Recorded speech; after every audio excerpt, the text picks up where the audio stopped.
Hello അസ്സലാമു അലൈക്കും നമസ്കാരം എല്ലാവർക്കും സുഖമാണെന്ന് കരുതുന്നു. അപ്പോൾ ഇന്ന് വന്നിട്ടുള്ളത് ഒരു ചിക്കൻ ഫ്രൈഡ് റൈസിൻ്റെ റെസിപ്പി ആയിട്ടാണ്.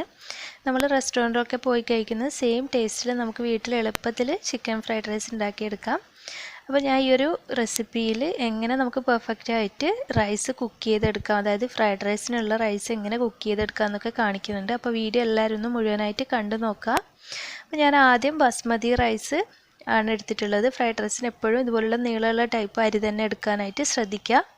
ഇനി ഇത് നന്നായിട്ടൊന്ന് കഴുകിയെടുത്തതിന് ശേഷം നമുക്കിതൊന്ന് കുതിർക്കാനായിട്ട് വെക്കണം. ഒരു അരമണിക്കൂർ പച്ചവെള്ളത്തിൽ കുതിർത്തെടുക്കുകയാണ്. ഞാൻ ഇന്ത്യ ഗേറ്റിൻ്റെ ബസ്മതി റൈസാണ് ഉപയോഗിക്കുന്നത്. ഇനി ഇതൊന്ന് അരിപ്പയിലേക്ക് മാറ്റാം. അതിനുശേഷം ഞാൻ ഈ ഒരു അരി വേവിച്ചെടുക്കാനായിട്ട് ആവശ്യത്തിനുള്ള വെള്ളം വെച്ചിട്ടുണ്ട്. അത് നന്നായിട്ട് തിളക്കുമ്പോൾ നമുക്കിതിലേക്ക് ആവശ്യത്തിനുള്ള ഉപ്പ്, അതുപോലെ തന്നെ നമ്മുടെ അരി ഒട്ടിപ്പിടിക്കാതിരിക്കാനായിട്ട് ആവശ്യത്തിന് കുറച്ച് ഓയിൽ കൂടി, അതായത് ഏകദേശം 1 ടേബിൾ സ്പൂണോളം ഓയിൽ ചേർത്ത് കൊടുക്കുന്നുണ്ട്. അപ്പോൾ ഓയിൽ നിങ്ങൾക്ക് താല്പര്യമില്ലെങ്കിൽ കുറച്ച് ലെമൺ ജ്യൂസ് ഈ ഒരു സമയത്ത് ചേർത്ത് കൊടുത്താലും നമ്മുടെ റൈസ് ഒട്ടിപ്പിടിക്കാതെ കിട്ടും. ഞാൻ നേരത്തെ കുതിർത്ത് കഴുകി അരിപ്പയിലേക്ക് വെച്ചിരിക്കുന്ന അരി ഇതിലേക്ക് ചേർത്ത് കൊടുക്കുകയാണ്. നമുക്കിതൊന്ന് കുക്കായി വരട്ടെ. ഈ ഒരു സമയത്ത് നമുക്ക് ചിക്കൻ ഫ്രൈഡ് റൈസിലേക്കുള്ള ചിക്കൻ ഒന്ന് മാരിനേറ്റ് ചെയ്തെടുക്കാം. അപ്പോൾ ഞാൻ ബ്രസ്റ്റ് പീസാണ് എടുത്തിട്ടുള്ളത്. നമുക്ക് എല്ലില്ലാത്ത പീസ് ഏത് പീസ് വേണമെങ്കിലും എടുക്കാം. അപ്പോൾ ഞാനിവിടെ ഏകദേശം ഒരു 1/4 കപ്പോളം ബ്രസ്റ്റ് പീസ് എടുത്തിട്ടുണ്ട്, ഇതുപോലെ നീളത്തിൽ കട്ട് ചെയ്തിട്ട്. ഇനി ഇതൊന്ന് മാരിനേറ്റ് ചെയ്യാനായിട്ട് 1 ടീസ്പൂണ് കുരുമുളക് പൊടി, അപ്പോൾ നിങ്ങളുടെ കയ്യിൽ വൈറ്റ് പെപ്പർ പൗഡർ ഉണ്ടെങ്കിൽ അത് ചേർക്കുന്നതാണ് നല്ലത്. പിന്നെ 1 ടീസ്പൂണ് ഉപ്പിട്ട് കൊടുക്കുന്നുണ്ട്. പിന്നെ 1 ടീസ്പൂണ് ജിഞ്ചർ ഗാർലിക് പേസ്റ്റും, പിന്നെ കുറച്ച് ലെമൺ ജ്യൂസ്, അതുപോലെ തന്നെ 1 ടീസ്പൂണ് സോയാ സോസ്. അപ്പോൾ ഉപ്പിടുമ്പോൾ ശ്രദ്ധിക്കുക, ഈ സോയാ സോസിലും കുറച്ച് ഉപ്പ് രസം ഉണ്ടാവും, അതനുസരിച്ച് വേണം നമ്മൾ ഉപ്പ് ചേർത്ത് കൊടുക്കാനായിട്ട്. ഇനി നന്നായിട്ടൊന്ന് മാരിനേറ്റ് ചെയ്ത് ഒരു അരമണിക്കൂറെങ്കിലും മിനിമം നമ്മൾ ഇത് റെസ്റ്റ് ചെയ്യാനായിട്ട് വെക്കുന്നതാണ് നല്ലത്. അപ്പോൾ ഫ്രൈഡ് റൈസിന് എപ്പോഴും ലൈറ്റ് സോയാ സോസ് വാങ്ങിക്കാനായിട്ട് കിട്ടുന്നുണ്ട്, അത് കയ്യിലുണ്ടെങ്കിൽ അത് ചേർക്കുന്നതാണ് നല്ലത്. ഇനി നമുക്ക് നമ്മുടെ റൈസ് ഈ ഒരു സമയത്ത് കുക്കായി വന്നിട്ടുണ്ട്, കണ്ടില്ലേ? ഏകദേശം ഒരു 90% കുക്കായി വന്നാൽ മതി. ഒരുപാട് കുക്കായി കഴിഞ്ഞാൽ നമുക്ക് ഫ്രൈഡ് റൈസിൻ്റെ റൈസ് പെർഫെക്റ്റ് ആയിട്ട് കിട്ടില്ല. അഥവാ നിങ്ങൾ കുക്ക് ചെയ്യുന്ന സമയത്ത് കുറച്ച് ഓവറായിട്ട് കുക്ക് ചെയ്ത് പോയിട്ടുണ്ടെങ്കിൽ നിങ്ങളിതുപോലെ അരിപ്പയിലാക്കിയതിന് ശേഷം നന്നായിട്ടൊന്ന് വിടർത്തി ഒരു വലിയ പാത്രത്തിലേക്ക് ആക്കിയിട്ട് അതിനുശേഷം ഇത് ആറിയിട്ട് നമുക്ക് ഫ്രിഡ്ജിൽ വെച്ചിട്ട് ഒന്ന് തണുപ്പിച്ചെടുത്തതിന് ശേഷം നമ്മൾ ഫ്രൈഡ് റൈസ് ചെയ്യാനായിട്ട് ഉപയോഗിച്ചാൽ മതി. അപ്പോൾ നമ്മുടെ റൈസ് പൊട്ടിപ്പോവാതെയും ഒട്ടിപ്പിടിക്കാതെയും ഒക്കെ കിട്ടും. ഇനി നമുക്ക് റൈസ് ഒന്ന് ആറി വരട്ടെ. ആ ഒരു സമയത്ത് നമുക്കൊന്ന് ചിക്കൻ ഒന്ന് ഫ്രൈ ചെയ്തെടുക്കണം. അപ്പോൾ ഒരുപാട് എണ്ണ ഇട്ടിട്ട് ഫ്രൈ ചെയ്യേണ്ട ആവശ്യമൊന്നുമില്ല. ഒലിവ് ഓയിലുണ്ട്, അതാണ് നല്ലത്. ഞാനിവിടെ സൺഫ്ലവർ ഓയിലാണ് യൂസ് ചെയ്യുന്നത്. ഏകദേശം ഒരു 1.5 ടേബിൾ സ്പൂണോളം സൺഫ്ലവർ ഓയിൽ എടുത്തിട്ടുണ്ട്. ഇനി ഇതിലിട്ടിട്ട് നമുക്കിതൊന്ന് ഷാലോ ഫ്രൈ ചെയ്തെടുക്കുകയാണ് വേണ്ടത്. അപ്പോൾ ചിക്കൻ്റെ അളവൊക്കെ നിങ്ങൾക്ക് കുറച്ച് കൂടുതൽ വേണമെങ്കിൽ കൂടുതൽ എടുക്കാം, അപ്പോൾ താല്പര്യമില്ലാത്തവർക്ക് കുറക്കുക, അതൊക്കെ നിങ്ങളുടെ ഇഷ്ടത്തിനനുസരിച്ചിട്ട് ചെയ്യാം. ഇനി ഇത് നമുക്കൊരു മീഡിയം ഫ്ലെയിമിൽ വെച്ചിട്ടൊന്ന് കുക്ക് ചെയ്തെടുക്കാം. ഞാനിവിടെ ബ്രസ്റ്റ് പീസ് എടുത്തത് കൊണ്ട് തന്നെ പെട്ടെന്ന് തന്നെ കുക്കായി കിട്ടും, അപ്പോൾ ഒരുപാട് സമയമൊന്നും ആവശ്യം ഉണ്ടായില്ല. അപ്പോൾ നമ്മളിത് ഒരുപാട് ലോ ഫ്ലെയിമിൽ വെച്ചിട്ട് കുക്ക് ചെയ്യുകയാണെങ്കിൽ ഇത് ഭയങ്കര ഹാർഡായിട്ട് മാറും. ഞാൻ മുന്നേ ഒരു ഷവർമ റെസിപ്പിയിൽ കാണിച്ചിട്ടുണ്ട്. അപ്പോൾ ഈ ഒരു രീതിക്ക് വന്നാൽ നമുക്കിതൊന്ന് എണ്ണയിൽ നിന്ന് മാറ്റാം. ഇനി നമുക്ക് ഒരു മുട്ട ഒന്ന് ചിക്കി എടുക്കണം. അപ്പോൾ ആ ഒരു സെയിം പാനിൽ തന്നെയാണ് ഞാൻ ചെയ്യുന്നത്. ഈ പാനിൽ തന്നെ നേരത്തെ നമ്മൾ ഒഴിച്ചതിൻ്റെ എണ്ണ തന്നെ ബാക്കിയുണ്ട്, കണ്ടില്ലേ? ഏകദേശം 1 സ്പൂണോളം എണ്ണ ബാക്കിയായിട്ടുണ്ട്. ഇതിലേക്ക് ഒരു മുട്ട, കുറച്ച് കുരുമുളക് പൊടി, അതുപോലെ ഉപ്പ്, ഇതെല്ലാം കൂടി ഇട്ടിട്ട് നന്നായിട്ടൊന്ന് ബീറ്റ് ചെയ്തതിന് ശേഷം നമുക്കിതൊന്ന് ചിക്കിയെടുക്കാം.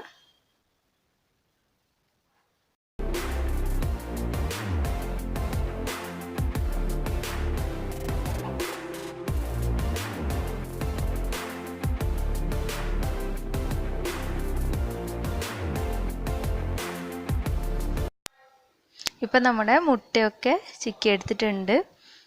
ഇതൊരു സൈഡിലേക്ക് മാറ്റി വെക്കാം. നമുക്ക് അടുത്തതായിട്ട് ഒരു വലിയ ഇതുപോലുള്ള പാൻ എടുക്കുക. കുറച്ച് വൈഡായിട്ടുള്ള പാൻ തന്നെ എടുക്കുക ഫ്രൈഡ് റൈസൊക്കെ തയ്യാറാക്കുമ്പോൾ. ഇതിലേക്ക് 1 ടേബിൾ സ്പൂണോളം സൺഫ്ലവർ ഓയിലാണ് ചേർക്കുന്നത്. അതുപോലെ തന്നെ നേരത്തെ നമ്മൾ ഫ്രൈ ചെയ്ത് ബാക്കി വെച്ചിരിക്കുന്ന ആ ഒരു എണ്ണ കൂടി ചേർത്ത് കൊടുക്കുന്നുണ്ട്. ഇനി നമുക്കിത് നന്നായിട്ടൊന്ന് ചൂടായി വരുമ്പോൾ ഇതിലേക്ക് ഒരു 4 അല്ലി വെളുത്തുള്ളി ചെറുതായിട്ട് കട്ട് ചെയ്തത് ചേർത്ത് കൊടുക്കാം. അപ്പോൾ വെളുത്തുള്ളി ചതച്ചിട്ട് ചേർക്കരുത്, ഇതുപോലെ ചെറിയ പീസായിട്ട് കട്ട് ചെയ്തിട്ട് തന്നെ ചേർക്കുക. ഇനി ഇതൊന്ന് ജസ്റ്റ് ഒന്ന് മൂത്ത് വരുമ്പോൾ നമുക്കിതിലേക്ക് സവാള അതുപോലെ പച്ചമുളക് ചേർക്കണം. ഏകദേശം ഒരു ചെറിയൊരു സവാള ചെറുതായിട്ട് കൊത്തി അരിഞ്ഞതും ഒരു പച്ചമുളകാണ് ചേർത്ത് കൊടുക്കുന്നത്. അപ്പോൾ നിങ്ങൾക്ക് നല്ല എരിവ് ആവശ്യമുള്ളവർക്ക് കുറച്ചധികം പച്ചമുളക് ചേർത്ത് കൊടുക്കാം. ഇനി ഇതൊന്ന് ജസ്റ്റ് ഒന്ന് വഴണ്ട് വരട്ടെ. നമുക്കിതിൽ കുറച്ച് വെജിറ്റബിൾസൊക്കെ ചേർക്കണം. അതായത് ഏകദേശം ഒരു 2 ടേബിൾ സ്പൂണോളം ക്യാരറ്റ് ചേർക്കുന്നുണ്ട്, ചെറുതായി അരിഞ്ഞെടുത്തിട്ട് തന്നെ ചേർക്കാം. പിന്നെ 1 ടേബിൾ സ്പൂണോളം ബീൻസ് ചേർത്ത് കൊടുക്കുന്നുണ്ട്. അതുപോലെ ഈ ഒരു വെജിറ്റബിൾസിന് ആവശ്യത്തിനുള്ള ഉപ്പ് കൂടി ചേർത്ത് കൊടുക്കാം. ഇനി ഇത് ജസ്റ്റ് ഒന്ന് വഴണ്ട് വരട്ടെ. അത്യാവശ്യം ഒരു ഹാഫ് കുക്കായി വരുമ്പോൾ നമുക്കിതിലേക്ക് ക്യാപ്സിക്കം ചേർത്ത് കൊടുക്കണം. ഞാൻ ഏകദേശം ഒരു 2 ടേബിൾ സ്പൂൺ തന്നെയാണ് ക്യാപ്സിക്കം എടുത്തിരിക്കുന്നത്. അപ്പോൾ നിങ്ങളുടെ കയ്യിൽ ഫ്രഷ് ഗ്രീൻ പീസൊക്കെ ഉണ്ടെങ്കിൽ ഇതിൽ ചേർക്കുകയാണെങ്കിൽ നല്ലൊരു ടേസ്റ്റി ആയിരിക്കും. അതുപോലെ തന്നെ ക്യാബേജ്, നിങ്ങൾക്ക് ഇഷ്ടമുള്ള വെജിറ്റബിൾസൊക്കെ ചേർത്തിട്ടും ഈ ഒരു ഫ്രൈഡ് റൈസ് തയ്യാറാക്കിയെടുക്കാം. ഞാനിതിലേക്ക് 1 സ്പൂണോളം കുരുമുളക് പൊടി, എരിവിന് ആവശ്യത്തിനുള്ള കുറച്ച് കുരുമുളക് പൊടി ചേർക്കുന്നുണ്ട്.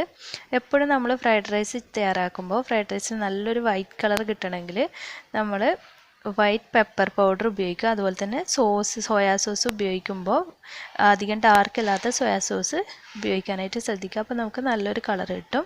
ഞാൻ ഇതിലേക്ക് 1 ടേബിൾ സ്പൂണോളം സോയാ സോസും അതുപോലെ തന്നെ 1 ടേബിൾ സ്പൂണോളം ടൊമാറ്റോ കെച്ചപ്പാണ് ചേർത്തിരിക്കുന്നത്. അപ്പോൾ നിങ്ങളുടെ കയ്യിൽ ചില്ലി സോസ് ഉണ്ടെങ്കിൽ അതുകൂടി ഈ ഒരു സമയത്ത് ചേർത്ത് കൊടുക്കുക. ഇനി ഇതിലേക്ക് നമ്മൾ നേരത്തെ ചിക്കി മാറ്റി വെച്ചിരിക്കുന്ന മുട്ട ചേർത്ത് കൊടുക്കാം. അപ്പോൾ എല്ലാം ഹൈ ഫ്ലെയിമിൽ വെച്ചിട്ട് തന്നെയാണ് ഈ ഒരു സമയത്തൊക്കെ ചെയ്യുന്നത്. നമ്മൾ ഇടയ്ക്കിടയ്ക്ക് ഇങ്ങനെ ഇളക്കിക്കൊണ്ടേ ഇരിക്കണം. അതുകൊണ്ട് തന്നെ ഇത് നമ്മൾ നേരത്തെ ഫ്രൈ ചെയ്ത് വെച്ച ചിക്കൻ കൂടി ചേർത്ത് കൊടുക്കാം. ഈ ഒരു സമയത്ത് നമുക്കിതിൻ്റെ ഉപ്പൊക്കെ കറക്റ്റ് ആണോ എന്നൊന്ന് ചെക്ക് ചെയ്ത് നോക്കാം. അപ്പോൾ സോയാ സോസിൻ്റെ ടേസ്റ്റ് ഒരുപാട് ഇഷ്ടമുള്ളവരാണെങ്കിൽ ഒരു 1.5 ടേബിൾ സ്പൂണോളം സോയാ സോസ് വരെ ചേർക്കാം. ഞാനിവിടെ 1 ടേബിൾ സ്പൂൺ മാത്രമേ സോയാ സോസ് ചേർത്ത് കൊടുത്തിട്ടുള്ളൂ. ഇനി ഇതിലേക്ക് നമ്മൾ നേരത്തെ മാറ്റി വെച്ചിരിക്കുന്ന റൈസ് ചേർത്ത് കൊടുക്കാം. ഇപ്പോൾ റൈസ് നന്നായിട്ട് തണുത്ത് വന്നിട്ടുണ്ട്.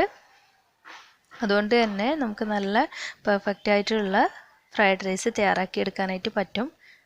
ഒട്ടും തന്നെ പൊട്ടിപ്പോവില്ല. അതുപോലെ തന്നെ റൈസ് ഉടഞ്ഞു പോയിട്ടൊന്നുമില്ല. ഈ ഒരു രീതിക്ക് തന്നെ എപ്പോഴും നിങ്ങൾ എഗ് ഫ്രൈഡ് റൈസും അതുപോലെ തന്നെ വെജിറ്റബിൾ ഫ്രൈഡ് റൈസും ഒക്കെ ചെയ്യുമ്പോൾ തന്നെ ഈ ഒരു രീതിക്ക് തന്നെ റൈസ് കുക്ക് ചെയ്യാനായിട്ട് ശ്രദ്ധിക്കുക. ഇത് നന്നായിട്ടൊന്ന് മിക്സ് ചെയ്തതിന് ശേഷം ഞാൻ മുകളിൽ കുറച്ച് സ്പ്രിംഗ് ഓണിയൻ കൂടി ചേർത്ത് കൊടുക്കുന്നുണ്ട്. അപ്പോൾ ഇത് നമ്മൾ ചൂടോടുകൂടി തന്നെ സെർവ് ചെയ്യുക. നമ്മൾ റൈസ് മുന്നേ കുക്ക് ചെയ്ത് വെച്ചു, അതുപോലെ ചിക്കനും ഫ്രൈ ചെയ്ത് വെച്ച് കഴിഞ്ഞാൽ നമുക്കിത് പെട്ടെന്ന് തന്നെ കഴിക്കുന്ന ടൈമിൽ അതുപോലെ സെർവ് ചെയ്യുന്ന സമയത്ത് ഒന്ന് മിക്സ് ചെയ്തെടുക്കേണ്ട പണിയേ ഉണ്ടാവും. അപ്പോൾ ഈ ഒരു ഫ്രൈഡ് റൈസ് എല്ലാവരും ഒന്ന് ട്രൈ ചെയ്ത് നോക്കുക. അപ്പോൾ ഇതിൻ്റെ സൈഡായിട്ട് നിങ്ങൾക്ക് എന്തെങ്കിലും ചിക്കൻ്റെ ഒക്കെ ഡ്രൈ ആയിട്ടുള്ളത് കഴിക്കാനായിട്ട് നല്ല ടേസ്റ്റി ആയിരിക്കും. അതുപോലെ തന്നെ അച്ചാർ, പിന്നെ നമുക്ക് ചില്ലി വിനെഗറിൻ്റെ കൂടെയൊക്കെ നല്ലൊരു കോമ്പിനേഷനാണ്. അപ്പോൾ ഈ ഒരു റെസിപ്പി എല്ലാവർക്കും ഇഷ്ടമായി എന്നാണ് കരുതുന്നത്. എല്ലാവരും ഒന്ന് ട്രൈ ചെയ്ത് നോക്കി ഫീഡ്ബാക്കൊക്കെ അറിയിക്കുക. അതുപോലെ തന്നെ ചാനൽ ആദ്യമായിട്ട് കാണുന്ന ആരെങ്കിലും ഉണ്ടെങ്കിൽ സബ്സ്ക്രൈബ് ചെയ്ത് ഒന്ന് സപ്പോർട്ട് ചെയ്യുക. വീഡിയോയ്ക്ക് താഴെ ചുവന്ന നിറത്തിൽ ഒരു സബ്സ്ക്രൈബ് എന്ന് എഴുതിയത് കാണാം, അതൊന്ന് ക്ലിക്ക് ചെയ്യുക. അപ്പോൾ ഒരു കുഞ്ഞു ബെല്ലിൻ്റെ പടം വരും. അതിൽ 3 ഓപ്ഷൻസ് കാണാം. അതിൽ മുകളിൽ വരുന്ന ഓൾ എന്ന ഓപ്ഷൻ ക്ലിക്ക് ചെയ്യുകയാണെങ്കിൽ ഞാൻ അപ്ലോഡ് ചെയ്യുന്ന എല്ലാ വീഡിയോസും മുടങ്ങാതെ കാണാൻ കഴിയും. അപ്പോൾ ഇനി മറ്റൊരു നല്ല വീഡിയോ ആയിട്ട് വരുമ്പോഴേക്കും താങ്ക് യു.